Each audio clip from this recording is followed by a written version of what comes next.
sifat fisika alkana, terakhir pada titik dini dan titik ukur viskositas.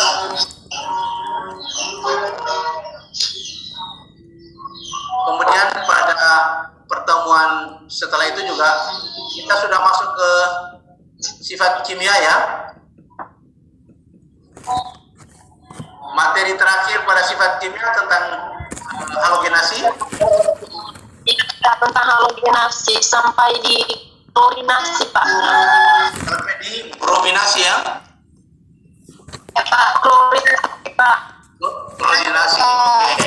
Di klorinasi, Pak. Oke.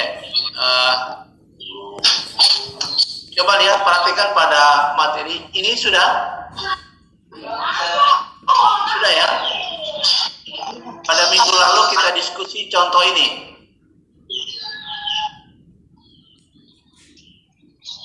Betul? Sudah, Pak.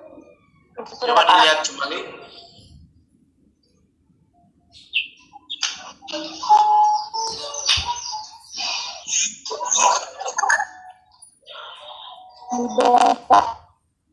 Ya, kalau saya tidak salah, klorinasinya, contohnya sudah kita diskusikan. Ini sudah. Ya, Pak. Bisa dilihat tidak? Bisa dilihat dari monitor di layar saya? Bisa. Bisa, Pak. Bisa ya. Minggu lalu kita sampai di sini, contoh ini. Sudah atau belum? Belum sampai situ, Pak. Belum sampai di sini? Belum, Pak. Belum. Tadi sebelum, Pak. Oke, kalau begitu saya ulang ya. Saya ulang.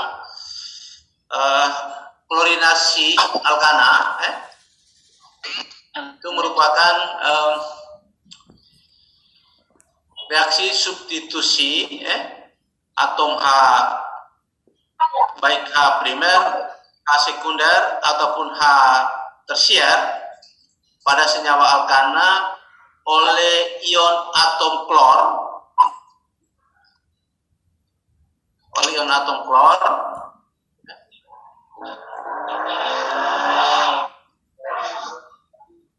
yang dalam prosesnya itu bisa kita pakai cahaya matahari, bisa juga kita pakai suhu atau panas, bisa juga kita pakai katalis. Katalis yang kita sering pakai pada klorinasi itu antara lain aluminium klorida, Be klorida, AlCl3 atau FeCl3. Ya.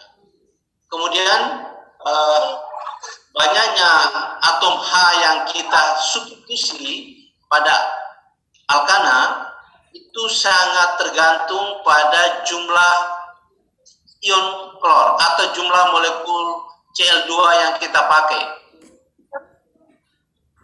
Saya ulang tingkatnya klorinasi atau banyaknya jumlah atom H yang diganti atau disubstitusi oleh ion atom klor sangat tergantung pada berapa banyaknya jumlah Cl2 yang kita pakai. Kalau jumlah Cl2 yang kita pakai itu hanya 1 mol, maka hanya 1 atom H saja yang kita substitusi. Kalau 2 mol Cl2, maka lebih dari 1 atom H pada alkana yang kita substitusi.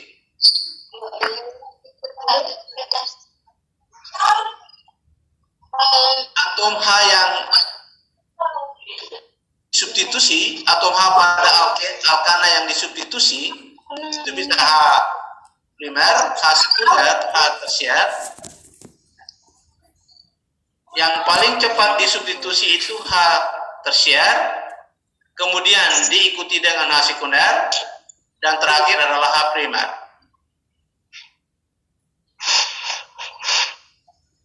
Nah, Kenapa demikian? Nanti kita lihat sangat tergantung pada struktur dari senyawa alkana. Kita lihat contoh ini.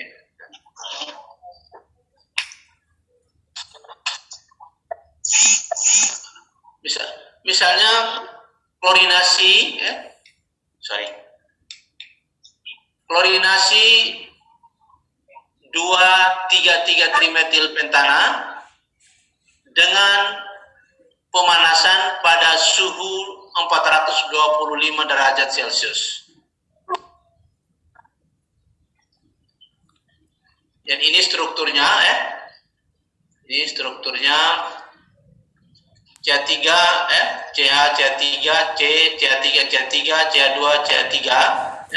Kita reaksikan dengan gas klor. Kita panaskan pada suhu 425 derajat Celcius. Nah, tahapan reaksi kimianya atau mekanisme reaksi kimianya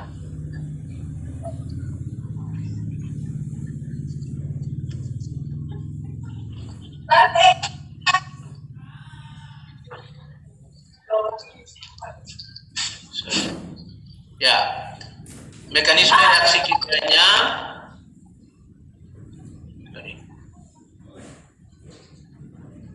ya,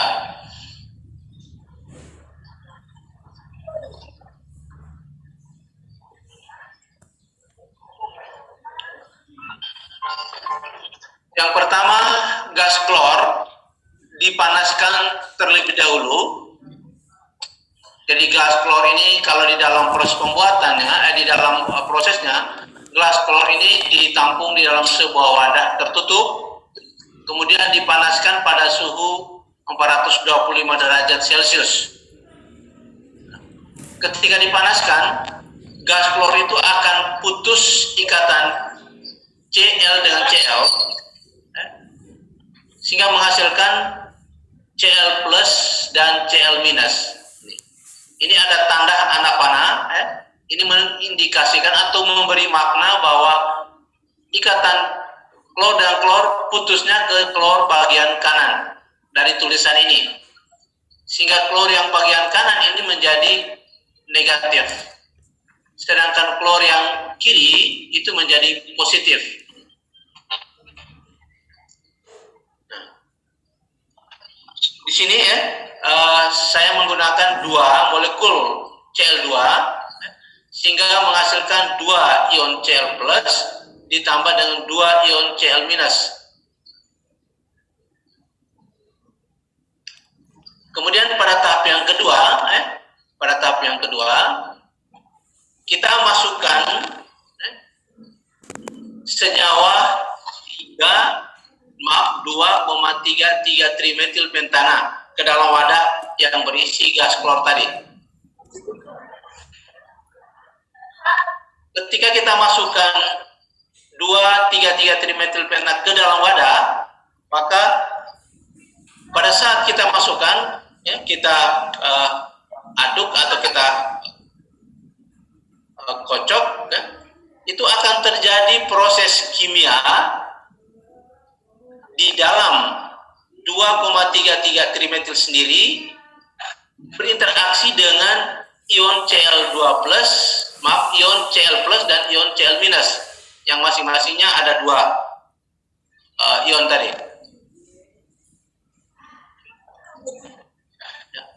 Nah, pada molekul 2,3,3 trimetil pentana, tolong perhatikan baik-baik.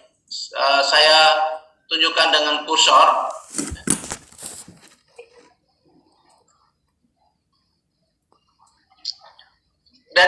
Kita lihat dari kiri itu ada gugus CH3, ada tanda anak panah. Ini memberi makna bahwa ada gaya kolom dari CH3 atau desakan elektron ikatan dari CH3 ke C nomor 2, sehingga C nomor 2 terjadi peningkatan jumlah elektron.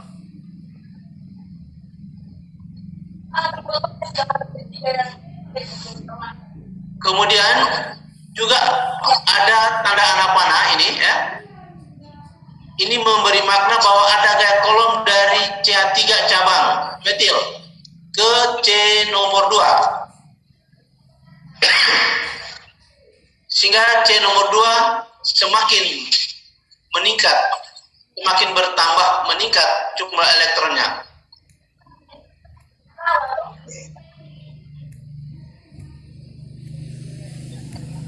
Begitupun pada C nomor 3 ya. C nomor 3 ini ada tanda anak panah dari atas kanan atas ya. Ini memberi makna bahwa ada gaya kolom dari C3 ke C nomor 3 sehingga jumlah elektron pada C nomor 3 juga meningkat.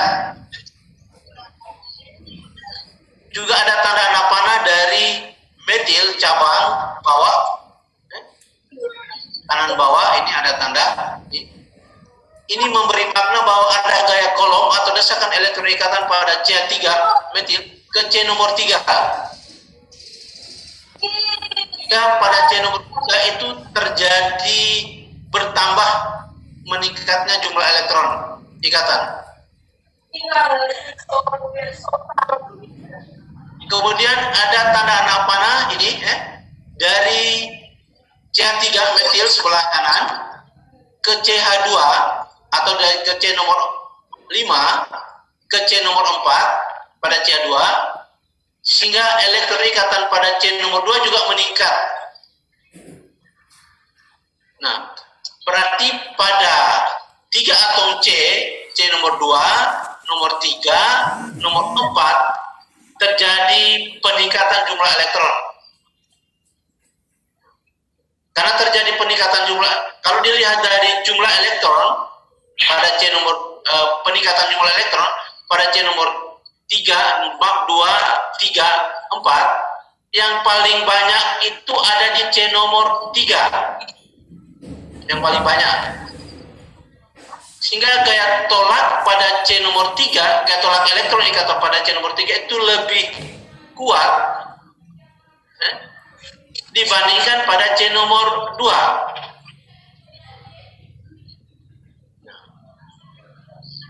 Urutan jumlah elektron meningkat yang kedua adalah di C nomor 2.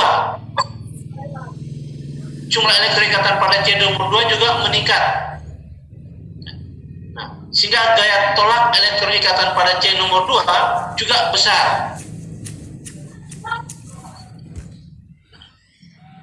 Sedangkan pada C nomor 4, jumlah elektron ikatan yang pada C nomor 3, nomor 4, itu jumlah elektronnya lebih kecil atau lebih sedikit dibandingkan C nomor 3 dan nomor 2. Karena gaya tolak elektronnya hanya dari CH3 ke CH2.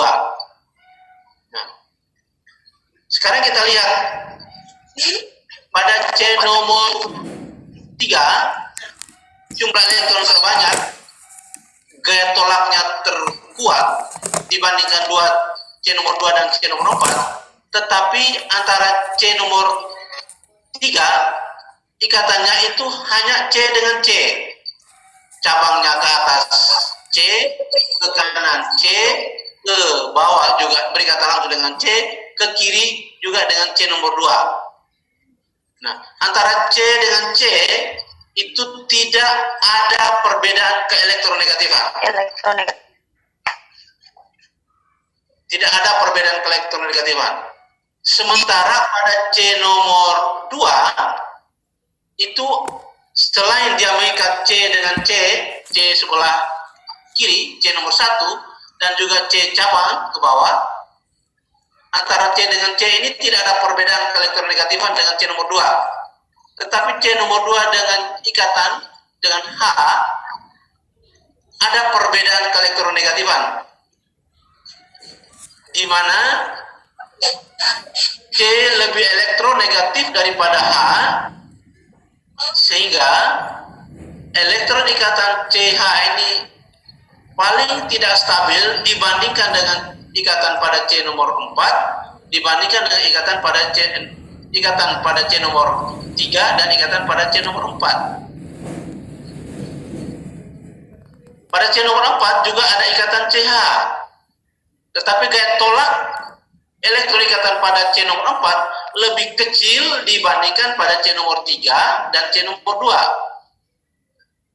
Sehingga ketidakstabilan elektroikatan CH pada C nomor 4 itu lebih rendah dibandingkan dengan C nomor 2. Ikatan CH pada C nomor 2. Sehingga yang paling tidak stabil itu adalah ikatan CH pada C nomor 2. Nah, C nomor 2 itu C tersier. Karena diikat oleh 2 atom C lain. Yaitu C nomor 1, C cabang, maaf 3, C cabang dengan C nomor 3. C-nya ini C tersier. 1, 2, 3. Nah, sedangkan C nomor 4 itu dia kuartener karena dia mengikat 4 atom C lain. 1, 2, 3, 4. Harusnya ikatan C nomor 4 itu paling tidak stabil dibandingkan C nomor 2. Tetapi pada C nomor 3 itu dia berikatan dengan C semua, tidak ada C dengan H, sehingga tidak mudah putus ikatan antara C dengan C. Sedangkan yang mudah putus adalah ikatan C dengan H. Ya. Tadi sudah ada kita sampaikan bahwa di sebelumnya tadi bahwa C yang H tersier itu H yang paling mudah putus, kemudian diikuti H sekunder, dan terakhir adalah H primer. Dasarnya dari sini. Kenapa H tersier lebih mudah putus? Karena di sana gaya tolak elektronikat pada H tersier cukup tinggi. Lalu ada perbedaan keelektronegatifan antara C dengan H, di mana C lebih elektronegatif daripada H, sehingga elektron ikatan CH putusnya ke C nomor 2. Sehingga C nomor 2 menjadi minus, H-nya menjadi H plus. Kemudian H plus ini akan berinteraksi dengan Cl plus dari Cl2, menghasilkan yang ini. CCl. Maaf, Cl minus, saya ulang, Cl minus dari 2,3,3 trimetil tadi berikatan dengan Cl plus, ini ada simbol ini, ada simbol interaksi, menghasilkan CCl ini. Kemudian H plus yang dilepaskan itu akan berinteraksi dengan Cl minus, hasilnya menjadi HCl.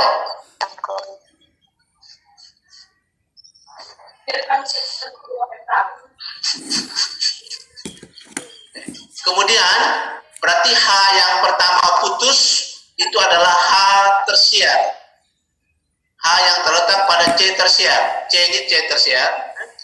Kemudian H yang lain putus adalah H sekunder.